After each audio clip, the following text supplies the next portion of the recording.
Good morning, everybody. Thank you all for joining us today to hear from our community friend and partner, Ron Gantt. I am very excited for this talk from Ron, but want to give you a little bit of background about Ron in case you all didn't get a chance to look at that. Ron has over two, and I should say Dr. Ron.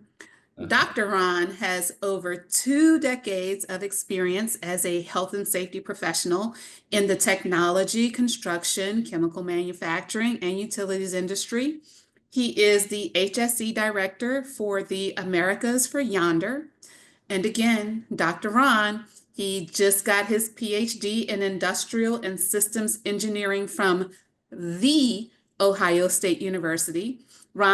Dr. Ron also has a Master of Engineering in Advanced Safety Engineering and Management from the University of Alabama at Birmingham. Didn't know you got down here to the South, Ron. And he has Well, undergraduate degrees in psychology, just like me. This is why we click, and occupational safety and health.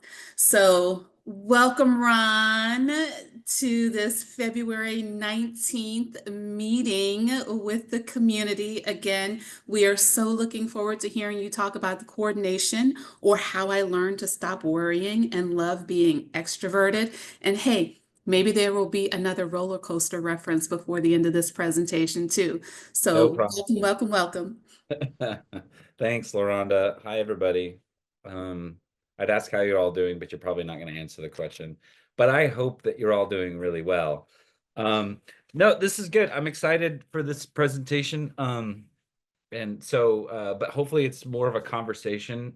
So if you all have like people who are here, if you're obviously watching it recorded, then you're out of luck. But if people who are here, if you have questions or comments or your ideas that you want to share, throw them in the chat, or I mean, you can raise your hand too, or just talk up, speak up if you want to.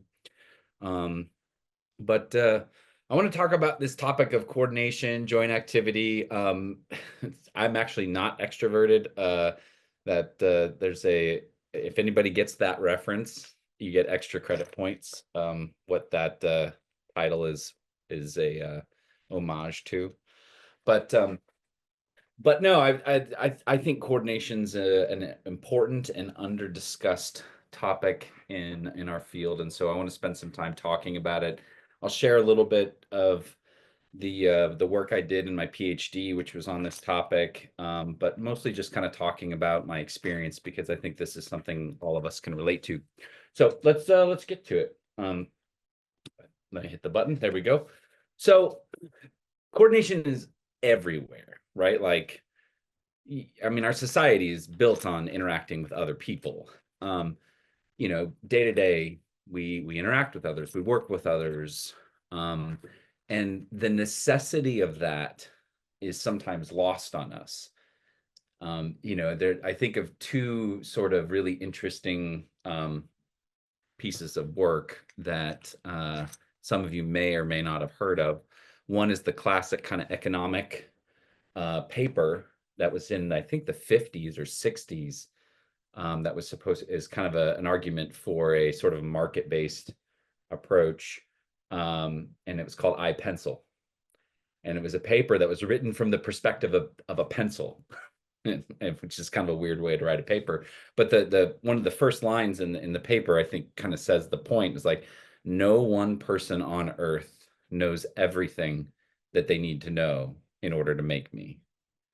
And the point that our author is making is that, like, to make something as simple as a pencil requires a huge amount of activity from diverse people with diverse in knowledge and diverse skills, all working together to make this little simple object, right? Or kind of a more recent example comes from, the name of the author is escaping me now. It's A.J. Jacobs, that's who it is. And his book, Thanks a Thousand, where he actually decided to thank every single person personally, face to face, who had a hand in making his cup of coffee in the morning. And so his story starts from, obviously thanking the coffee makers in the coffee shop, but then going to the truck drivers and going, way back into the supply chain, all the way to the farmers down in South America who were growing the coffee beans. And so again, and just the amount of effort it took for him to track that down, and all the people involved, we just don't appreciate, we don't see.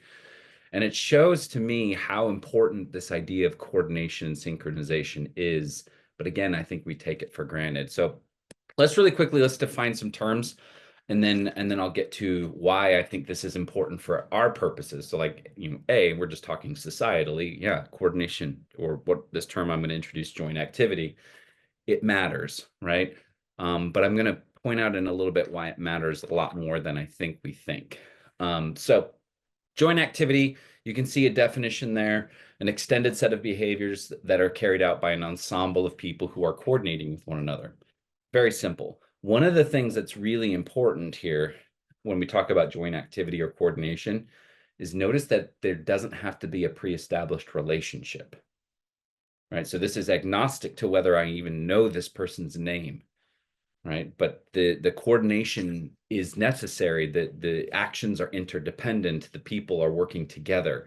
And an example that I think is interesting and just shows what we're talking about is in this picture here, where you see a simple transaction happening, right? You see someone's buying something and they're getting something in return, right? Notice the assumptions that are being played out and reinforced just in this simple picture, right? So you have one person who's holding a bag and smiling at the person, and ostensibly like handing the bag to them, and also holding this like machine at them. Like, take that action, that frame of that individual doing those things in a vacuum, and just, what on earth is this person doing? Like, what are they doing? Like, what's in that bag, and why are you handing it to me? And what's this machine for? Um, and then the other person's taking their phone, and they're kind of like holding it. Well, we know just by looking at it, we can probably guess that, okay, the phone is probably being used to purchase. It's probably like a Apple Pay or something like that, and it's a tap situation with that machine that she's holding, and the thing in the bag is probably what the person's buying. But how did you know that? You knew that because you developed something that researchers in coordination and joint activity call common ground. You have common ground with people that you do transactions with. And so as a result, you don't have to talk about in advance, like, okay, so I'm going to hold out my phone to you, but I'm not giving you my phone. I'm just going to use it to pay for something. And so you're going to hold out something else that's going to allow my phone to pay for it. And then you're going to give me something in return, right? Like, you don't have to have those conversations. It's just taken for granted, right? That's common ground. And so that common ground we have with various human beings, people we've never interacted with, allows us to coordinate and get stuff done in very smooth, efficient, and reliable ways. And when you start to think about that, you think, wow, that's like everywhere. And yeah, it breaks down sometimes. Sometimes we have misunderstandings, but like, think of the common ground that's necessary just to drive our vehicles, right? You have human beings around you all the time that are looking at signals that we all share an understanding of. Yeah, that's what that signal probably means. We didn't, okay, let's do a huddle in advance. We'll do a pre-job and decide, okay, red means stop and green's going to mean go. And yeah, sometimes people don't, appreciate those signals as well as we do. But by and large, you can trust that other people are going to behave within a certain set of boundaries that you would expect them to.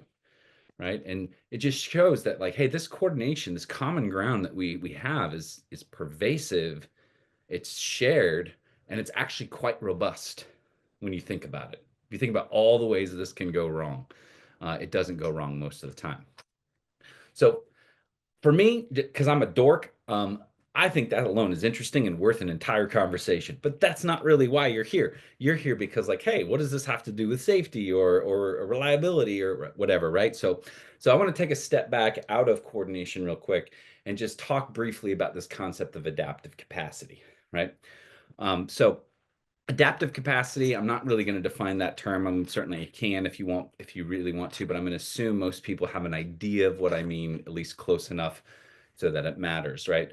But I want to talk about a model of capacity or a model of resilience that was shared by Woods and Reithwal, um, excuse me, back in 2009.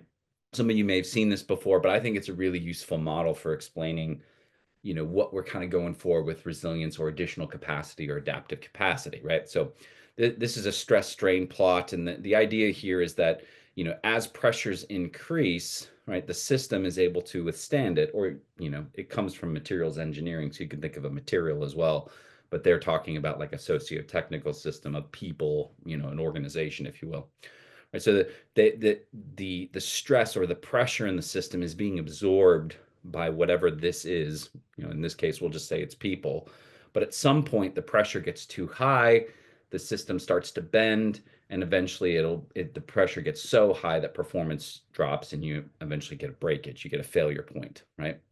And this line here is where you can start to see the degradation in performance, right? So you kind of have a linear increase of stress and performance, but then it starts to break down at this point here. That's the idea, right? Now, their idea of resilience and where this comes, how we can think about this or use this for resilience is, well, hey, at some point, a resilient system doesn't just get rid of the pressures, right? Like, yeah, in an ideal world, we wouldn't have any pressures, but like we don't live in that world.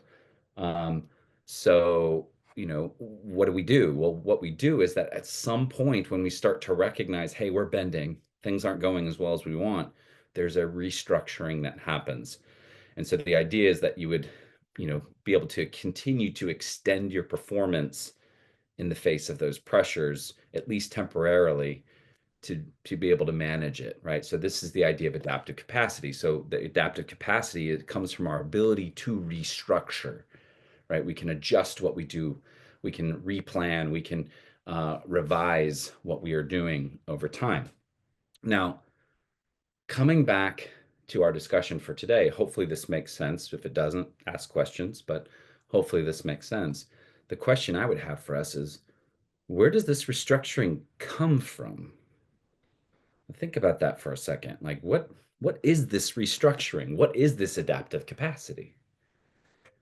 To me, it's coordination, right? It requires coordination. It requires us to synchronize activities amongst different people in different, parts of our system in order to do things in different ways. It requires common ground to be able to quickly identify, hey, we got a problem here.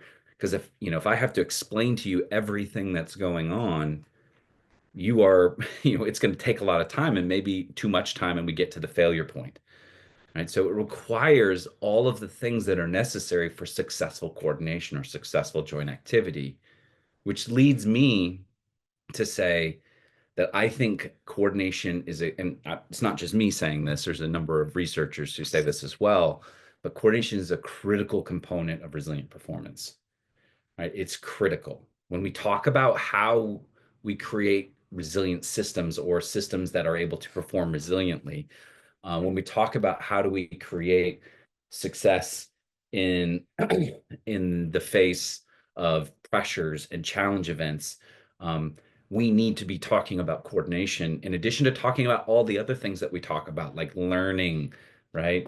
And all those other aspects of like HOP or safety 2 or resilience engineering or HRO. All of these things require some level of coordination. And I think it's something we need to understand and get really good at, right? Because it's our ability to synchronize amongst people and activities across the network of our system, right? That really is going to be helping us get things done. So now that alone, I think, is like worth talking about, worth thinking about. The challenge for us, though, is if you're like me in, my organization, yeah, coordination just within my organization is a challenge, right? The problem I think we have is that increasingly, we are not just coordinating within our organizations, we are coordinating across boundaries. More and more in our society, we are seeing coordination having, organizations are increasingly, becoming globalized, outsourcing. we're using more contractors, we're using more consultants, our customers are having demands on us, supply chains are getting much more complex. Um, and so we are having this coordination happen. It was always kind of happening, but it seems to be happening more and at bigger scales. And so it's creating these new potentials or new challenges for us and new opportunities for failure. And so to me, I think we need to be not just thinking about coordination in general and joint activity in general, but like how does coordination across boundaries work?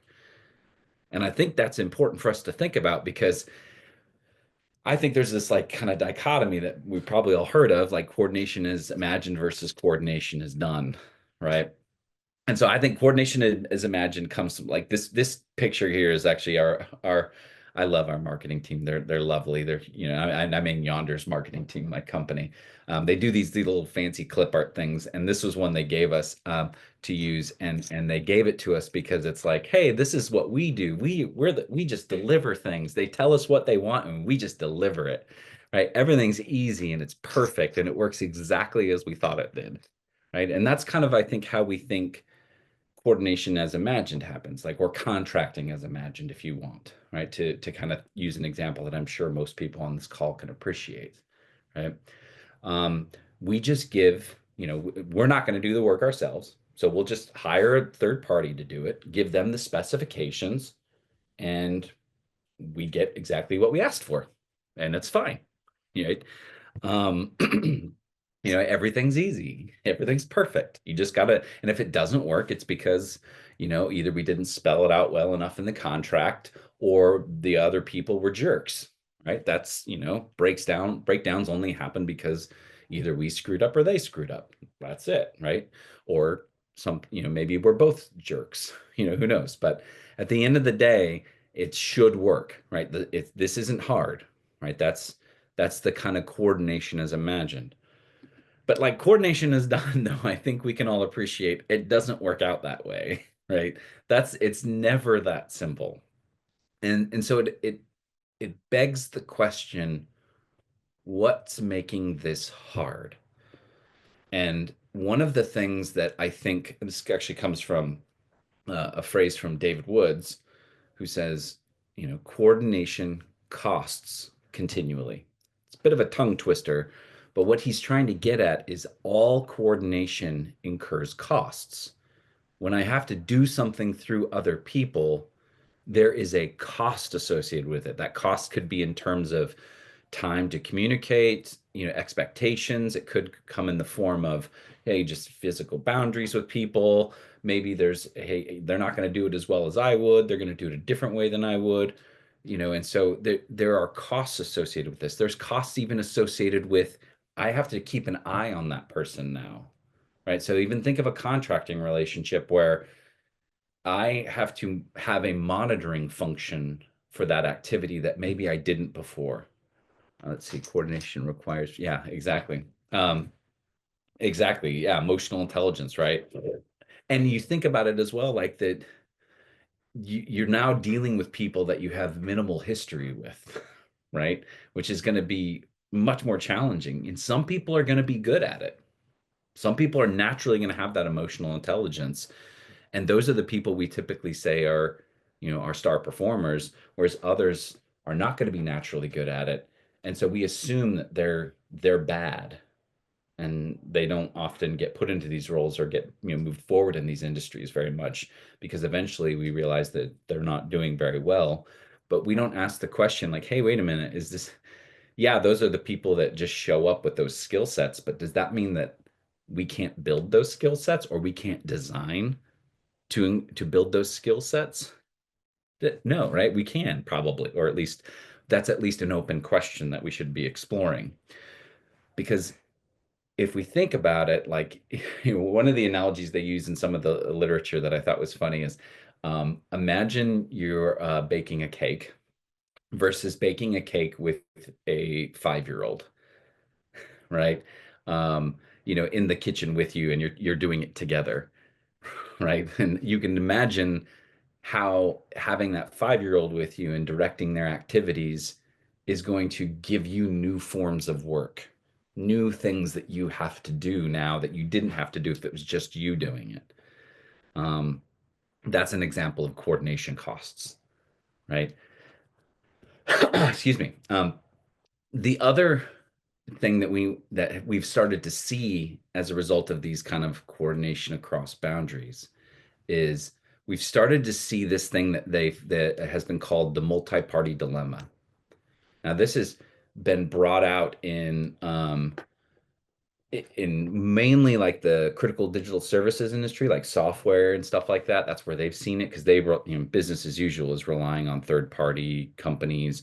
I mean, we've seen major outages, for example, as a result of relying on these third-party entities. And if that third-party entity all of a sudden is used by multiple groups, you have this hidden single point failure in your system, right? Now, the interesting thing is that sometimes being used by multiple groups is an advantage because, when you're evaluating, hey, should we use this contractor? One of the things I bet you would evaluate is who have they worked for as well? Do they work for like our competitors, which means they understand our industry very well? Right? Well, that's a good thing. Yeah, that means they have experience, they have knowledge, they understand the system a bit more. But of course, that also creates a single point failure because if something bad happens with them, that everything goes down. Let's see, during a storm, many of us. Yep. Yeah, it's true, actually. There's a lot more effort put into, in Chris's comment in the chat here, a lot more effort put into how do we coordinate in emergency situations than how do we coordinate in normal situations. It's really true. And I actually, there's a lot of debate actually in emergency response circles as to whether the incident command system is beneficial or not. And the discussion is primarily around whether that kind of top-down structure is beneficial or not. But I mean, using our discussion today, one of the benefits of it is it does force us to start to think about who's doing what. So you could almost, if you think of it as a source of building common ground amongst different people, then you start to see, well, okay, maybe there's an advantage there. Maybe it doesn't come from the top-down structure. Maybe it comes from enhancing our ability to interact with one another, which allows us to adapt better, right? Which, using the language we're talking about here, reduces the costs of coordination.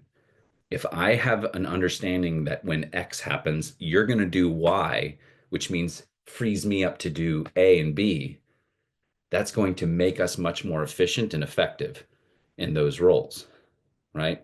So whereas when X happens, I don't know what you're doing. I need to take time to say, hey, Chris or Lorana, what are you going to do when this happens? Right? Like that's going to be a cost that we have to bear in that response, unfortunately, whether it's an emergency or a non-emergency situation, right?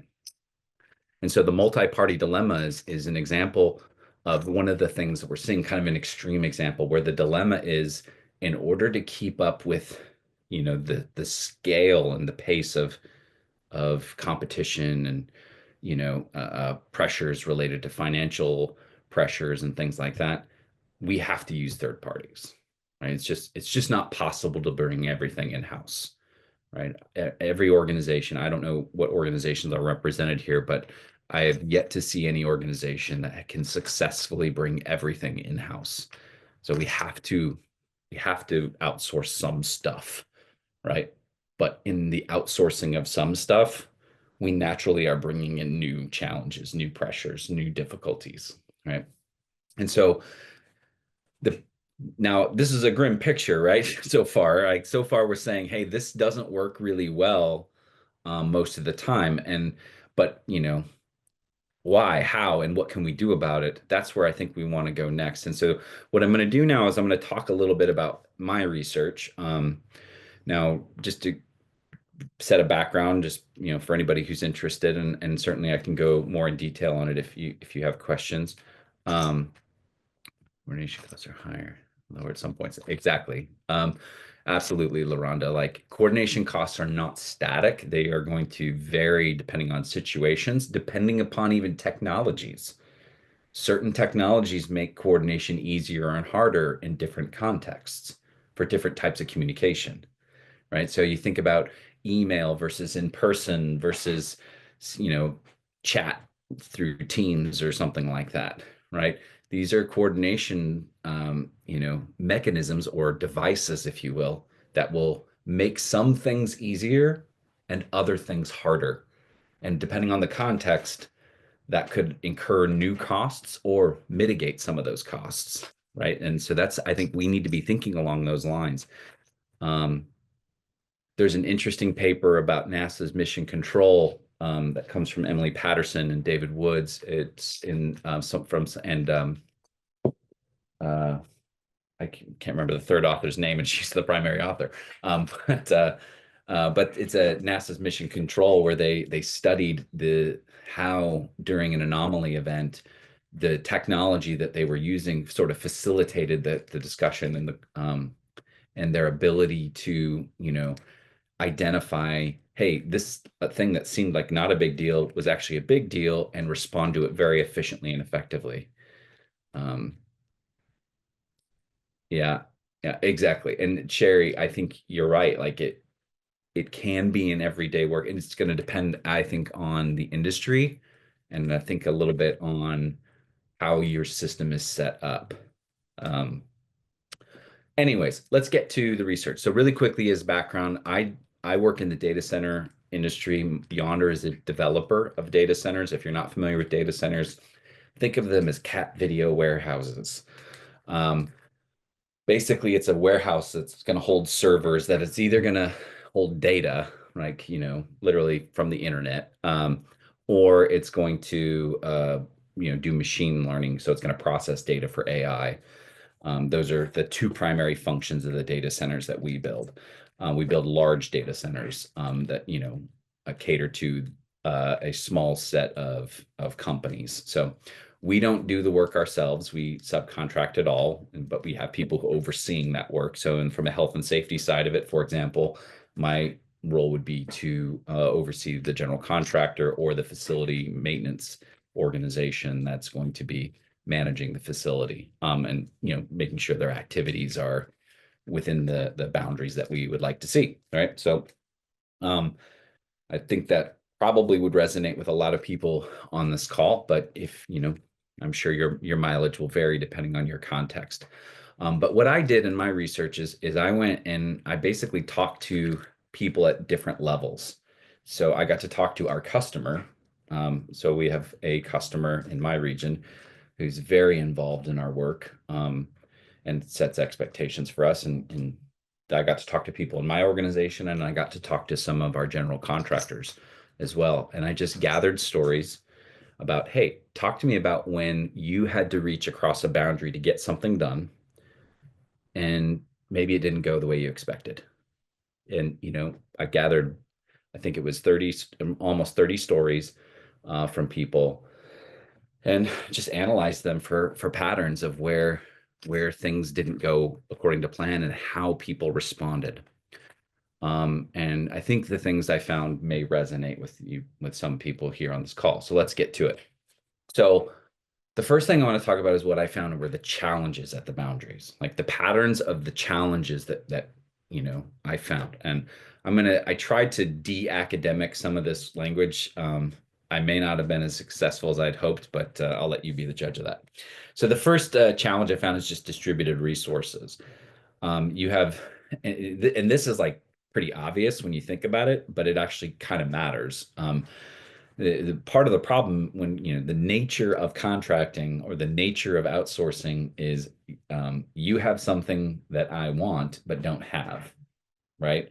Which creates a sort of differential across the boundary, right? So like I need your expertise, or I need your workforce, or I need, in some cases, I need your ability to absorb the risk for this task, which is something that we do in contracting, if you think about it, right?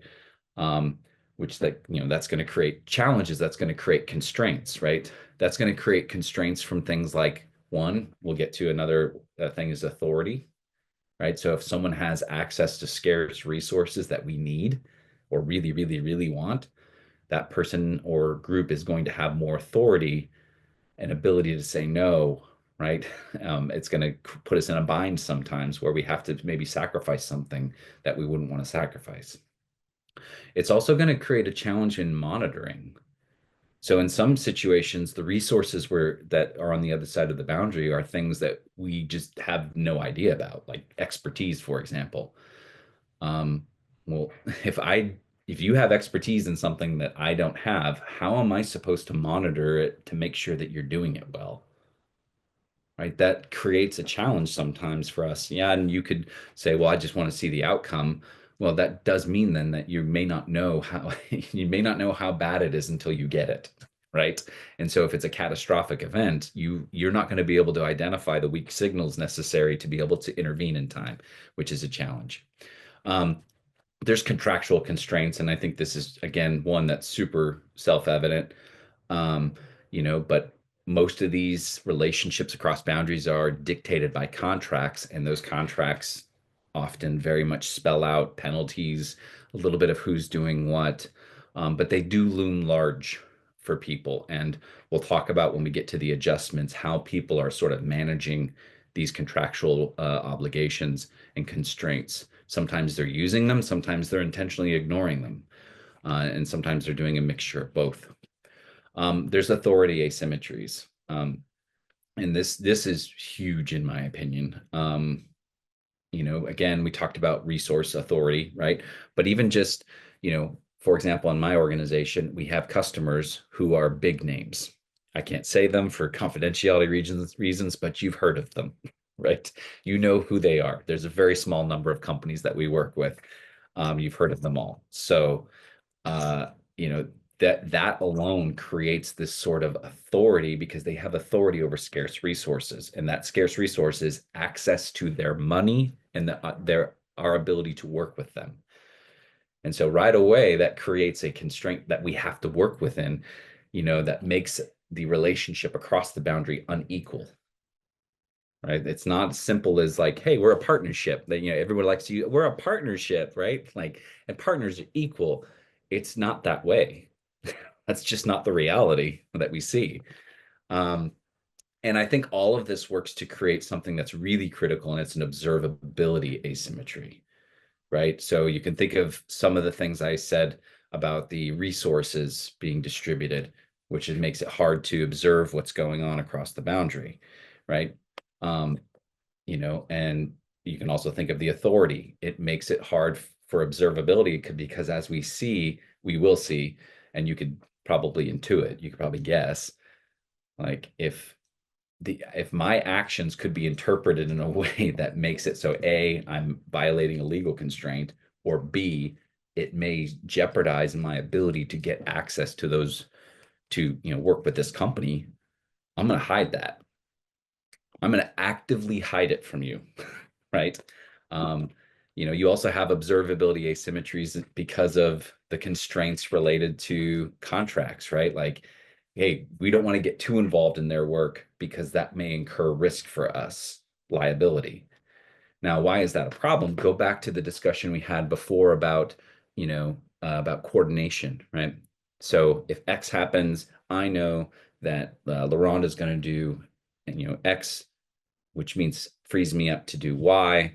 You know what I mean? Like, that requires me being able to see that these things are happening, right?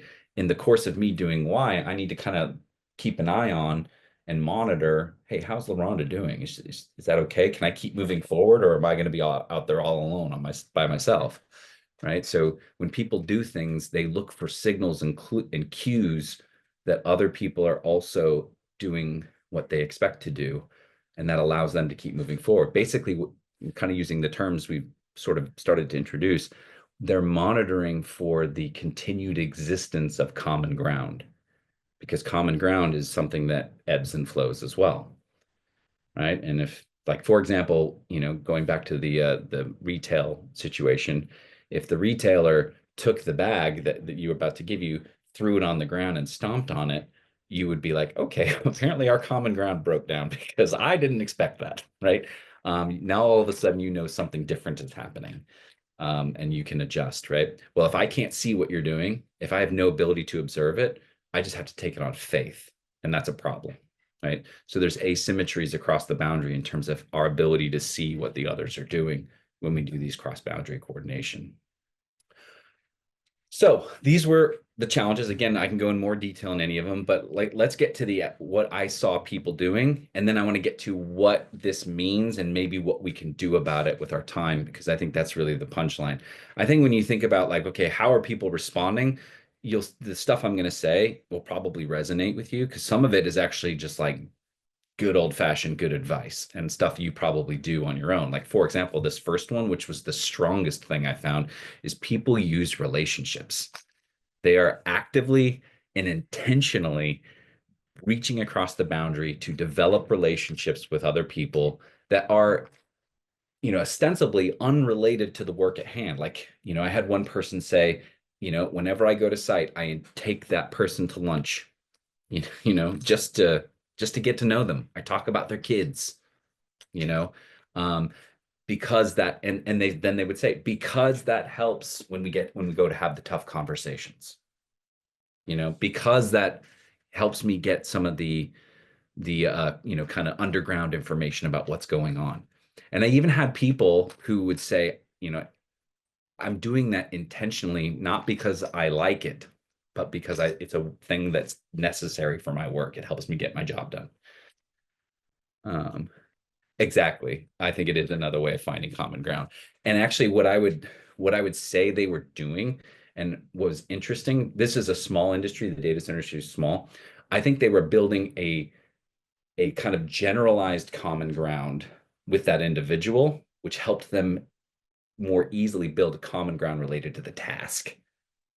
Right. So they could work with hey, I worked with that general contractor 10 years ago on this other project, so it's going to be easier to work with them today because, oh, that's Joe. I worked with Joe. He's a good guy. We went skiing together.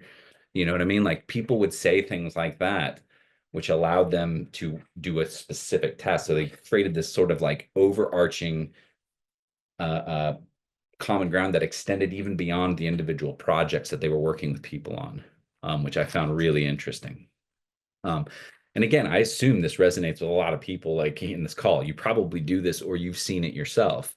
Now, that said, you can also see this has downsides, right? This has downsides because building relationships across boundaries, you can start to see, hey, there may be some shady, unethical stuff that's happening. There may be some situation. I had one person say, they were talking about a general contractor that was underperforming, and one of the things he said is, we have to go have a tough situation, which is hard because these are our friends, right? We got to go tell them that, hey, you may not be able to work with us in the future, and that could ruin a friendship. And that creates this sort of tension that now people have to manage. But again, they're doing it because of the costs that are not managed through other means, right? It's easy for us to say, well, don't have unethical relationships. Yeah, absolutely. But they're doing it because there's aspects of the design of the work that are not supported. So they got to find a way to do it themselves, right? Another thing they do is they create joint sacrifice decisions. So some of you may have heard of that term, sacrifice decision, or it's probably pretty self-evident if you've not heard of it. But in the literature, they talk about sacrifice decisions where, hey, we're going to sacrifice this production pressure in the name of safety, right? We're going to reduce this pressure because we want this other goal. And, one of the things I found is, and it sometimes is very clandestine, it's very underneath the radar, is these joint sacrifice decisions across the boundary. So an example I had was, excuse me, was where someone who was getting what's the word I want to say? Document control, basically. So as they were finishing construction, about to transfer over to operations, they had to make sure all the drawings were right and everything was done. There was a process that they did that they did using a software program that had to go in, multiple approvals, all that stuff. Well, at the end of a project, if you've ever worked a construction project, it's crazy. It's busy. We're trying to get stuff done. We're juggling. Oh, there's all this extra work we got to do. And so doing the normal approvals just wasn't going to work. And so what this document control manager did is she had used pre-established relationships that she built way earlier in the project. So back to the first thing, to be able to know, okay, who can I trust to be able to I can go to them and just put it in their face and say, hey, is this good? And they go, yes. And so they don't have to go through the multiple approvals that take a long time. It took something that usually would take a few days and dropped it down to a few hours. And so they reduced the pressure on, thoroughness in that particular case. And they did it together, and it was with different contractors. Even the client knew it was happening. And um, and so everybody agreed this is acceptable for now in this particular case, in these particular circumstances. Now, the interesting thing is that's pretty risky if you think about it, because you're asking everybody to break the same rule, right? All at the same time. And so they actually used things like relationships. They used knowledge of, okay, who can I trust? And one of the things she said is if someone didn't follow the process very well in the beginning of the project, I wouldn't let them violate the rule with me at the end of the project, which I found really interesting because that means like someone who's very conscientious about using the process, we allowed them to not use it if they wanted to at the end, right? Like it's kind of fascinating if you think about it, right? Anyway, so that you see examples of that where people are figuring out, okay, who can I trust and who can we relax the rules to get this done, to deal with the pressures, to deal with the asymmetries, to get work done. And then one more I'll share with you, which I think is, again, going to be pretty self-evident, is managing performance and managing information flows. So to deal with the observability asymmetries and the resource asymmetries, people will look across the boundary and sometimes reach across the boundary to get information like, how are you doing? Now, part of the problem, and this will probably resonate with some people, is they don't always know what to ask for. And so like in health and safety, they often ask for really crappy data that is completely irrelevant to the actual work, like injury statistics, for example. But there's other stuff that gets asked for all the time, and they will use those as signals as to whether that other group is trustworthy or not, even if it's completely irrelevant. There's one story, for example, of a customer saying, hey, because you didn't fill in this high risk activity number correctly, which the high risk activity number, long story short, was completely invalid. And everybody kind of knew, hey, that number doesn't really mean anything. It's just a number they ask for. Because you did that incorrectly, I can't trust you, and I'm going to have to look closely at everything you do. Right? So they're using these things as signals for, okay, how much do I have to get involved? Right? How much do I have to, intervene? Or can I just let go and let them, hey, you got it. You're good. I don't even need to pay attention to you. So people are using these signals to help them know, some of them valid, some of them very invalid, some of them nonsense, to help them know how the performance is going and whether they need to intervene.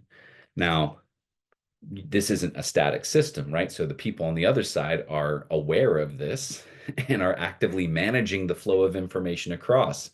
And so you'd hear kind of complimentary stories about, hey, the customers, looking at this piece of information to help them know what's going on. Well, then the contractor would be like, yeah, I know they're looking for that information. So we just give them what they want, so they'll go away, kind of thing, right? Now, I mean, again, I don't think any of this is new or interesting, but put this back in light of what we talked about earlier and think about, hey, is this system set up to allow us to restructure in a way that allows for resilient performance? I would say no. It's a very brittle system. It's a system that's designed so that when a failure happens, it's easy to point the finger at individuals. And it's very difficult for us to say, okay, let's change the way we're operating and do something different today, because that's what's necessary. And so as a result, and then I'll do some recommendations and then I'll shut up. My conclusion is this just isn't working the way we want it to, right? Um, the cross-boundary coordination that we're seeing that's keeping our systems running is often done in ways that we don't know about, right? Now, we know about it because probably everybody on this call participates in it to a degree, but you don't know everything that's going on, right? Which again creates a challenge. Go back to that observability issue. If you don't know that LaRonda is doing X, you know, and so, but you think she's doing Y because Y is what's written in the procedure, you're going to adapt based on that assumption when she's actually doing X, and now all of a sudden you're working at cross purposes.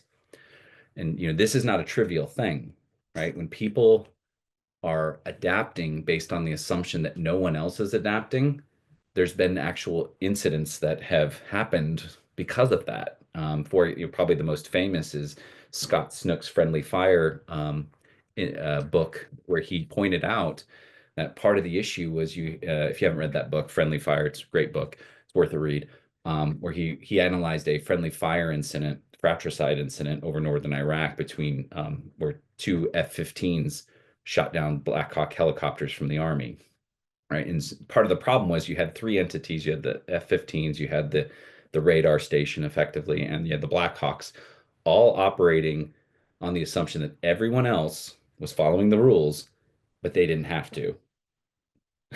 And so they were all operating on that assumption, so that each of them was adapting to the conditions, but assuming that no one else was. And as a result, you had the situation where no one knew what anyone else was doing. You had a breakdown in coordination. And so I think that's happening a lot in our contracting relationships. I think we are all operating on the assumption that, hey, yeah, they're going to just follow the contract. They're going to do what we ask them to do, but we can do it differently. It's fine, right? And then all of a sudden we're working at cross purposes. I think this leads to a lot of frustration on a day-to-day basis. I think this leads to a lot of finger pointing on a day-to-day basis. And then in rare circumstances, I think this leads to very serious events, sometimes even catastrophic, where expectations are not shared, common ground breaks down, and all of a sudden someone's doing something quite dangerous that we didn't expect. And so what can we do, right? So I think my biggest recommendation in the time we have left is I think we need to take coordination seriously. I think we need to see this as work, right? So just outsourcing a piece of work to someone, we often spend a lot of time talking about here's how the work should be done, here's the expectations for that work. We don't spend as much time talking about, and here's how we're going to coordinate with you in that work. And I think we need to spend a little bit more time doing that, right? I think we need to spend a little bit more time thinking about how do we relate and work well with one another. I think we take that for granted that it's just going to work out or we'll figure it out as we go. And yeah, sometimes that works, but I think often it breaks down. Specifically, there are some things though that I think we can look at. So number one is I think we need to design for observability, right? So how can we make it easier for us to be able to see and observe what others are doing and for them to observe what we're doing? And not just what we're doing, but the why behind it, right? So if they could have an idea of what our mental model is, that's what facilitates common ground. Hey, I'm doing X because I'm trying to meet these goals over here. And that helps you anticipate that not only am I going to do X, well, if you're doing those goals, you're also going to need to do Y and Z afterwards. So you can see where I'm going to go a few steps into the future, which helps you sort of adjust your performance based on that, right? Especially in high tempo situations where we may not be able to talk to one another, being able to anticipate, okay, if you do this, that means this is going to happen, is really, really valuable. So what does this look like? It's going to depend on your context. But in my situation, for example, I was in a meeting yesterday. Goals, yeah, exactly. Context, pressures, resources. I was in a meeting yesterday, just a normal like safety meeting between us and one of our general contractors. And we were just having a conversation about, hey, how are things going? Well, they've had a lot of really bad weather recently. Okay, that's great. How are you responding to that? Good, good, good. But one of the things we started talking about more was like, okay, what else is happening? Oh, we're also really impacted on schedule at the moment for these other reasons unrelated to the weather. How is the weather affecting that? Well, that's making it really hard for us. And so we have some additional pressure now as a result, right? Okay, that's interesting. And so now we can start having conversations about where their head is at and how they're responding to certain situations. So if we have an ask for them, okay, they're already in a high pressure situation. And now I know, for example, that, hey, at some point something's going to break. So let's have a conversation about how we know that you're at that point before you're at that point. And B, what can we shed in terms of load if the pressures get higher? What are the things that, yeah, they're important, but they're not critical that we can just put to the wayside? And how do we deal with that when that happens? Because one of the things we said is we know that's going to happen, right? At some point, someone is going to, get rid of some administrative task that they don't think is necessary, right? We all do that. So why don't we do that in the open? Why don't we do that as a team and decide, okay, if things continue to get really bad, let's shed these things. Just let me know so that I know it's not, hey, that report I asked for, it's not coming today. Okay, good to know. What can I do to support? You know what I mean? Like it helps me be able to, as the customer in this particular case, to be able to know, hey, they're in a high pressure situation. I need to not give them more work. I actually need to step in and maybe support or just get out of their way, right? So it helps me be able to adjust what I'm doing in a way that supports them, not makes things worse. Um, we need to dampen legal or liability risks. I don't know how to do this exactly, but I have some ideas. I'm not a lawyer, first of all, but like so many people are afraid of the contractual requirements or the legal risks involved if you do get involved with these contractors. That is something we have to actively manage. And so I would, one of the things we're doing is having a lot of conversations with our legal team about where are the lines exactly and how can we get as close as humanly possible to them. And when is it, yeah, it's risky, but it's a low risk. When is it a low risk to step over the line? So it's okay for us to do it. Because I do think some of the times we're afraid of these risks, but the risks may not be as important as the other risks that we're also actively trying to manage. Right. And so I want to put those risks into context. So I would recommend you start to have those, take that seriously. That is affecting how we think about this situation. And it may be keeping us away from managing these risks in a better way. There is also something that I've never explored, but I think is worth exploring. There's a lot of interesting literature on it, kind of a movement called relational contracting, where the contracts are not designed to specify the work, they're designed to specify how we relate to one another, right? Like, hey, how are we going to communicate? How are our meetings going to be set up? Stuff like that. That may be an area to explore. I've never tried it though, so it's something I want to try in a future project just to see how it goes. But I think it's worth at least thinking about, like, how can we think about this, contractual relationship in a different way, in a way that supports coordination, not just that like puts us on different sides of boundaries.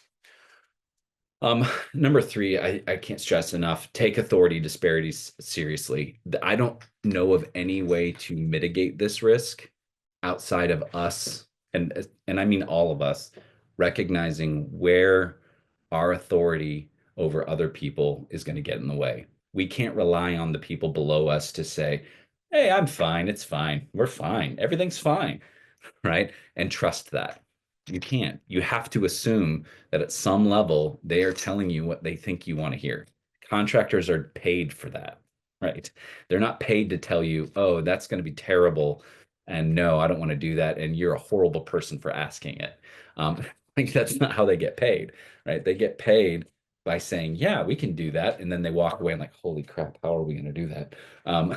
Like that's how these things normally work. And so I think we have to be aware that when we have an authority disparity, um, hey, we have to take the extra steps to create that psychological safety. We have to take the extra steps to make that a priority. and be vulnerable to people. I think that's so critical. It's fine. We're fine. Yeah, exactly. All right, support relationship building is another critical piece of this, right? I think it's going to happen, and so hey, how can we intentionally build in ways to do this? So, for example, I make it a an expectation for my team, like, hey, take people out to lunch once a week. Put it on our company card. I'll budget for it. It's fine. You know, like let's do this and let's in our conversations with them, I say, hey, who'd you take out to lunch? How'd that go? Was it good? And then I'm aware of like where they're building these relationships, and that's a source of capacity that maybe we could leverage. If, hey, I'm having trouble getting this thing done over here, you just had lunch with the project manager for that, right? Is that maybe something you could talk to them about, right? It starts to help hey, where do we have capacity in our system? And so that's just an example, but you may think of other ways that could work for you. It's happening. We should become, kind of bring it to light and support it, right? I think that's often going to be the best way to deal with it. And then the last thing I would put there, I called it something different in my dissertation, but I think I like this title better after talking to a friend of mine. I think we might want to consider what we would call a host function, right? So like a person, it doesn't have to be a dedicated, like this is all they do, but like a person or persons who are the host for that situation, right? If you think of what a host does, the host doesn't dictate everything that happens, but they create space for the kinds of interactions that they would like to have, right? And that's, I think, the way we should be thinking about this. What are the kinds of interactions we want to have, and how are we designing with that intention? How are we creating environments, whether it's physical environments, whether it's situational environments, technological? I mean, there's all kinds of things we could be thinking about. And I think we need, that's a big step in us taking this seriously, right? I know we're almost at time, so I will shut up there, but I'm happy to stick around and answer any questions if anybody has them. But like, hopefully at least this got you thinking, because in my opinion, like I said, I think this is an under discussed aspect of resilient performance. I think it's also potentially a new sort of area for people who are interested in like HOP and HRO and stuff to really explore and dive into. We've been talking about topics like psychological safety, emotional intelligence, and things like that for a while. If we could put that under the umbrella of like, hey, we're trying to get better at coordination because that's critical for resilience, I think that will really further our conversation and bring up some new interesting stuff. So thank you for your time and attention. Get out. I'm just kidding. No, Well, thanks for joining us, Ron. LaRonda had to hop off, so you all are stuck with me closing out the meeting. And every time I hear someone go, it's fine, we're fine. You're freaked out, you're insecure, you're neurotic and emotional. So you're not fine. Yeah, And exactly. how do we take care of you for that moment? So before everybody hops off, I'm putting into the chat box a couple of links. The first one is to our conference page, learn all about what we'll be talking about in June in Ohio. And the other one is the link to our call for presenters. We extended that deadline through Friday. So if you still have something that you want to get in, please feel free to do so. If anybody has any questions, Ron said he's happy to stay on. Otherwise, we can give you, 30 to 60 seconds back. Thank you all for joining us. And Ron, thanks for the laughter this morning and joining us. You. Thanks, everybody. Have a great day. Appreciate you all. And I'm also gettable on LinkedIn if you think of any questions later. But